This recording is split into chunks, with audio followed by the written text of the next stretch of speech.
যারা পিলখানার জঘন্যতম হত্যাকাণ্ড চালিয়েছে তারা এদেশে রাজনীতি করার অধিকার রাখে না। শাপলা চত্বরে যারা হাজারো আলেমদেরকে শহীদ করেছে তারা এদেশে রাজনীতি করার অধিকার রাখে না। যারা দুর্নীতির রাজ্য গড়ে তুলেছে তারা এদেশে রাজনীতি করার অধিকার রাখে না। যারা সাধারণ মানুষের ভোটাধিকার হরণ করেছে তারা এদেশে রাজনীতি করার অধিকার রাখে না।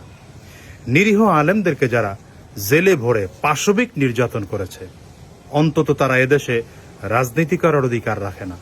সর্বোপরি বৈষম্য বিরোধী ছাত্র আন্দোলনে যারা গুলি করার আদেশ করেছে, এদেরকে হত্যা করেছে, তারা এদেশে রাজনীতি করার অধিকার কোনোভাবেই রাখে না।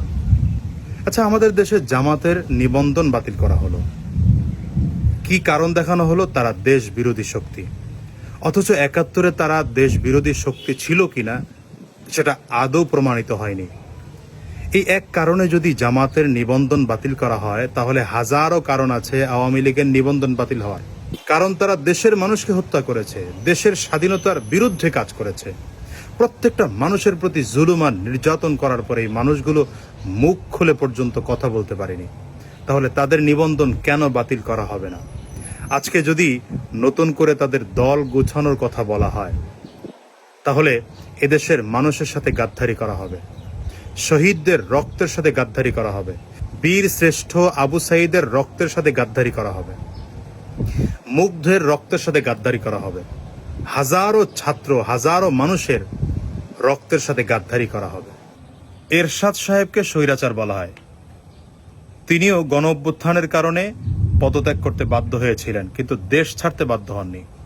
অথচ এই স্বৈরাচার সরকার গণ অভ্যুত্থানের কারণে পদত্যাগ তো করেছেনই এবং সে পালিয়ে ভারত চলে যেতে বাধ্য হয়েছেন।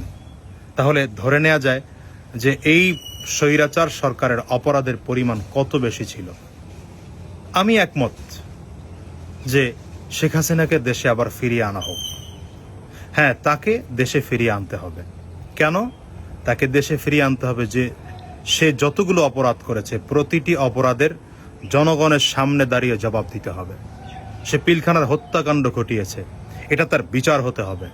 সে শাপলা চত্বরে হত্যা করেছে, বিচার হতে হবে।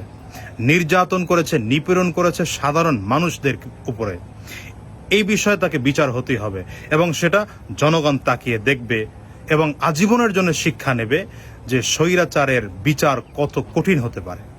তবে এই মারাত্মক লেভেলের স্বৈরাচারকে যদি এদেশে নতুন করে রাজনীতি করার অধিকার দেওয়া হয় তাহলে ছাত্র আন্দোলনের এতগুলো মানুষের সাথে গাদ্দারি করা হবে বলে আমি মনে করি। এটা আমাদের প্রাণের দাবি। আওয়ামী লীগের রাজনীতি করার অধিকার তারা নিজেরাই খর্ব করেছে, তাদের রাজনীতি করার অধিকার বাংলাদেশে নেই। সুতরাং নতুন করে কেউ এই আলোচনা আনবেন না বলে আমরা আশা করি। হ্যাঁ, তাকে দেশে ফিরিয়ে এনে বিচারের আওতায় আনেন। সকলে ভালো থাকবেন।